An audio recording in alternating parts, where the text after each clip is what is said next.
Welcome to this explainer. Today, we're diving into something I find absolutely fascinating, the Agile Defense Matrix.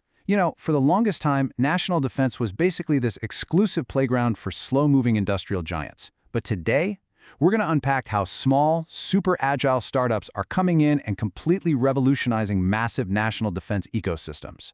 They're accelerating growth in ways we literally haven't seen before. Let's get right into it.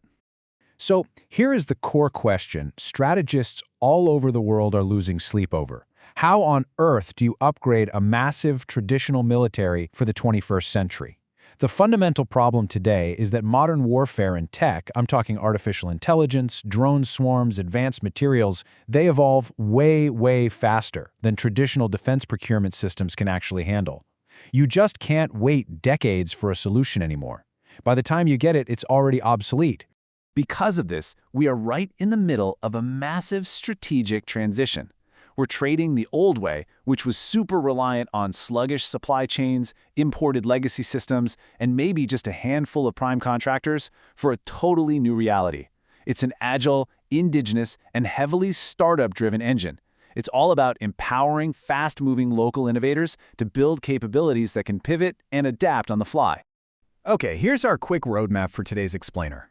We'll start with the Agile Defense ecosystem, then look at unlocking innovation through iDEX, move on to startups on the front lines, touch on advanced manufacturing and AI, and finally wrap up with from indigenization to export.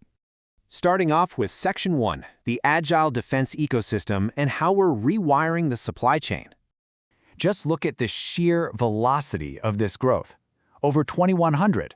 To put that in perspective, back in 2018, India had a mere 64 registered defense startups. Just 64.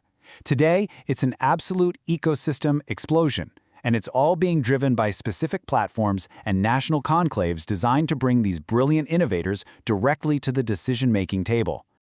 And because of this rapid growth, as this quote hits the nail on the head, startups are no longer just Tier 2 component suppliers. They are capability multipliers.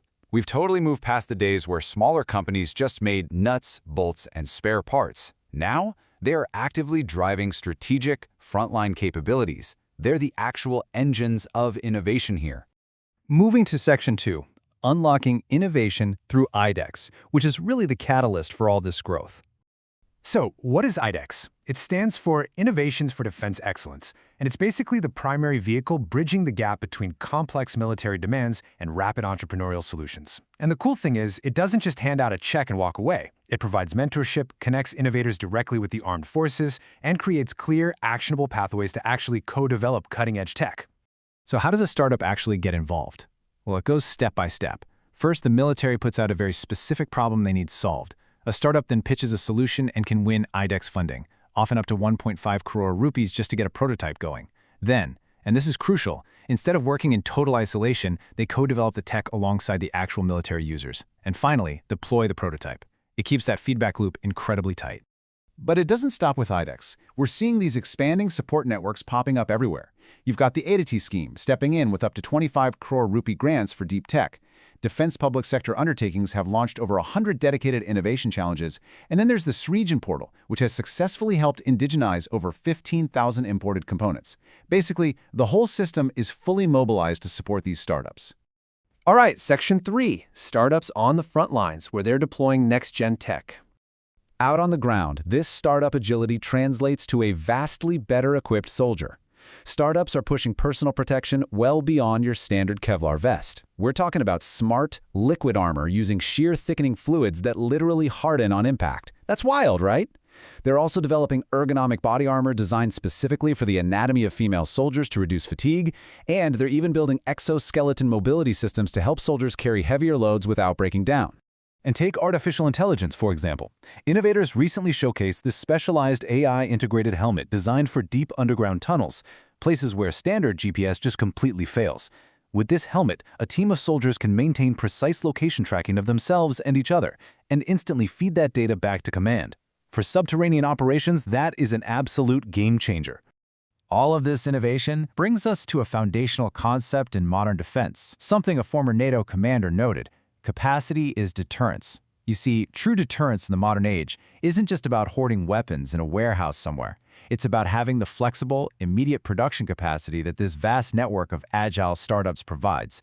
If you can build and adapt faster than your adversary, you are infinitely more secure. Which brings us to Section 4, Advanced Manufacturing and AI, the deep tech foundation of this whole operation.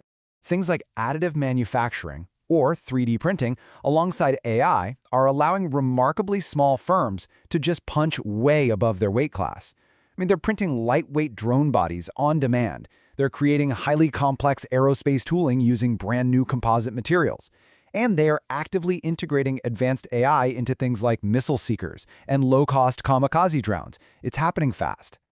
Historically, incredible material science research just kind of sat there, collecting dust in academic journals. But today, additive manufacturing is this immediate translation engine. It takes that complex academic research and turns it into rapid, plug-and-play physical solutions for the battlefield. Basically, startups have become the bridge between the university lab and the front line. Finally, Section 5, from indigenization to export and the global impact of this shift. I'll let the numbers speak for themselves here, because the defense metrics we're seeing are honestly staggering. Domestic production has surged to over 1.51 lakh crore rupees. Recent exports, they hit a record 23,622 crores. And the strategic policy target is pushing for a massive 50,000 crores in exports. We are looking at a monumental shift in manufacturing capability here. When you track this defense export trajectory, it's pretty clear. We started from a remarkably low base pre-2018. But the leap to last year's figures and the trajectory required to hit that 50,000 crore target, it proves one thing definitively. The startup integration model is paying immense global dividends. The rest of the world is absolutely buying what these agile companies are building. To make all this happen, international exhibitions and platforms, things like Death Expo, Aero India, and the National Defense Industries Conclave are heavily utilized. But they aren't just flashy display shows. They are strategic networking hubs. They're specifically designed to connect these agile MSMEs directly with global buyers, foreign defense attaches, and massive global supply chains. As we wrap up this explainer, I want to leave you with the final, kind of provocative thought. We've seen how startups are accelerating defense growth with some truly incredible technology. But historically, military innovation always finds its way home, right? Think of GPS or the internet. So how soon will these dual-use technologies, from AI tracking in denied environments to smart responsive materials, seamlessly bleed into your everyday civilian life? Keep an eye out, because the Agile Defense Matrix of today is definitely building the consumer tech of tomorrow. Thanks for joining me, and keep learning.